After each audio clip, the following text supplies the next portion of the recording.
ભરૂચમાં રિક્ષા સ્ટેન્ડની માંગ સાથે રિક્ષા ચાલકો હડતાળ પર છે। રિક્ષા હડતાળને લઈને અનેક મુસાફરો અટવાયા છે। પેસેન્જરો વાહનોના અભાવે પગદંડી ચાલવા મજબૂર બન્યા છે। માર્ગો પર માલસામાન લઈ ચાલતા લોકો નજરે પડ્યા છે। શાળા કોલેજના વિદ્યાર્થીઓને પણ હાલાકી ભોગવવી પડી હતી।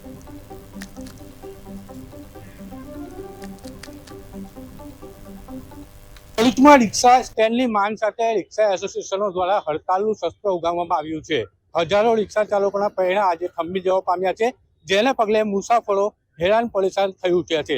આપ જ્યાં નજર નાખશો ત્યાં અત્યારે લોકો છે તે કોઈક ને કોઈક વાહનની રાહ જોવા મજબૂર બન્યા હોય તે પ્રકારની સ્થિતિનું સર્જન ભરૂચમાં હાલમાં જોવા મળી રહ્યું છે।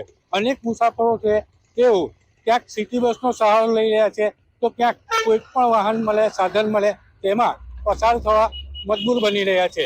અનેક મુસાફરો જે ગ્રામ્ય વિસ્તારના હોય છે, અનેક મુસાફરો જે બહારગામથી આવતા હોય છે, તેઓ પણ રેલવે સ્ટેશનની બહાર છે તે ફસાયેલા નજરે પડી રહ્યા છે, વાહનોની રાહ જોતા નજરે પડી રહ્યા છે।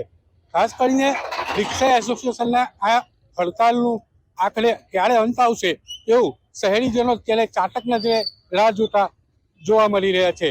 Haroon Patel, KTV news, Bharuch. ભરૂચમાં રિક્ષા સ્ટેન્ડની માંગ સાથે રિક્ષા એસોસિએશનો દ્વારા હડતાલનું શસ્ત્ર ઉગામવામાં આવ્યું છે। હજારો રિક્ષા ચાલકોના પૈડા ત્યારે રિક્ષા હડતાલને લઈને ભરૂચના માર્ગો પર લોકો દૂર દૂરથી ચાલીને સ્ટેશન તરફ આવવા મજબૂર બન્યા છે, તો કેટલાક વિદ્યાર્થીઓ છે તેઓ કોલેજ શાળાએ જવા માટે પણ રિક્ષા ન મળવાના કારણે ચાલતા અને પગદંડી આવવા મજબૂર બન્યા છે। આપ જોઈ શકો છો અહીંયાથી આવતા જે લોકો છે, ભાઈબંધ ક્યાંથી ચાલતા હોય ભાઈ ક્યાં આવવામાંથી રિક્ષા હડતાલ છે આજે ચાલતા ક્યાંથી આવ્યા? ડેપો સુધીથી ચાલતા લોકો છે તે આવી રહ્યા છે। ખાસ કરીને આખા રસ્તા ઉપર જ્યાં નજર નાખશો ત્યાં લોકો ક્યાંક ને ક્યાંક વાહનોની રાહ જોતા નજરે પડે છે, તો ક્યાંક ને ક્યાંક ચાલતા આવવા માટે પણ મજબૂર બનતા હોય તેવી સ્થિતિનું સર્જન અહીંયા જોવા મળી રહ્યું છે। ખાસ કરીને ડેપોથી સ્ટેશન તરફ આવતા જે વિદ્યાર્થીઓ હોય તેઓ પણ ચાલતા આવવા મજબૂર બન્યા હોય તેવી સ્થિતિનું સર્જન થયું છે। લોકો છે તે વાહનોની પણ રાહ જોતા હોય તેમ નજરે પડી રહ્યા છે। આપણી સાથે અન્ય એક સ્ટુડન્ટ છે, ક્યાંથી ચાલતો આવે છે ને ક્યાં જવું છે? નંદિયાળ રોડથી ચાલતો આવું છું। અહીંયાથી રિક્ષા નહીં મળતી, ત્યાંથી રિક્ષા ચાલતો આવ્યો છું મેં। કેટલી તકલીફ પડી? આમાં તકલીફ પડી સાહેબ। ચોક્કસથી લોકોને તકલીફનો સામનો છે તે કરવો પડી રહ્યો છે। આપ જોઈ શકો છો આ મુસાફરો છે તેઓ પણ ચાલતા જઈ રહ્યા છે અને રિક્ષા આવે તેની રાહ જોઈ રહ્યા છે, પરંતુ માસી ક્યાં જવાનું છે? રિક્ષા હડતાલ છે, ક્યાં જવાનું છે? કેટલી તકલીફ?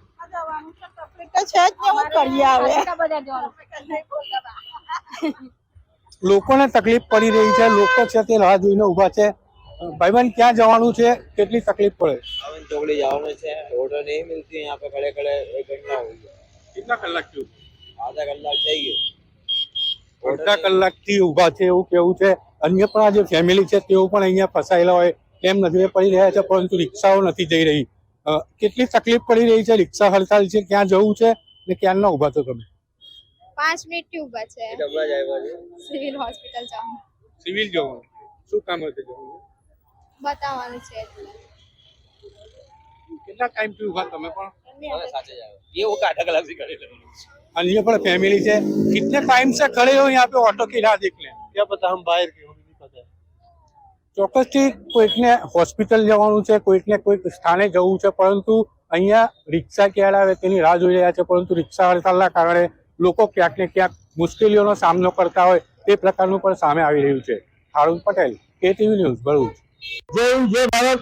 આજે સંપૂર્ણ ભરૂચ જિલ્લામાં 27 તારીખ રાતે 12 વાગ્યાથી આ ચોક્કસ મુદ્દતની હડતાલ રહેશે। એની નોંધ સરકારે અને ભરૂચ જનતા લેવી, અને 3 વર્ષથી અમે જે સ્ટેન્ડની માંગણી કરતા હતા આ સુધી અમને સ્ટેન્ડ મળવામાં નથી આવ્યા। એના સંદર્ભમાં આજે જય ભારત ઓટો રિક્ષા એસોસિએશન તરફથી આખા ભરૂચ જિલ્લામાં હડતાલની જાહેર કરી છે, અને જાહેર એટલા માટે કરી છે કે રિક્ષા ચાલકો પર અન્યાય થાય છે। સ્ટેન્ડ ઉપરથી ગાડીઓ લઈ જવા 288 થાય છે, એનો પર ગુનો દાખલ થાય છે, 500 રૂપિયા દંડ આપવામાં આવે છે। આ રિક્ષા ચાલકો જશે કઈ? એના સંદર્ભમાં અમે આજે ભરૂચ જિલ્લામાં ટોટલ સંપૂર્ણ જાહેર રીતે હડતાલ આપી છે, એની નોંધ સરકારે લેવી। જય હિન્દ, જય ભારત।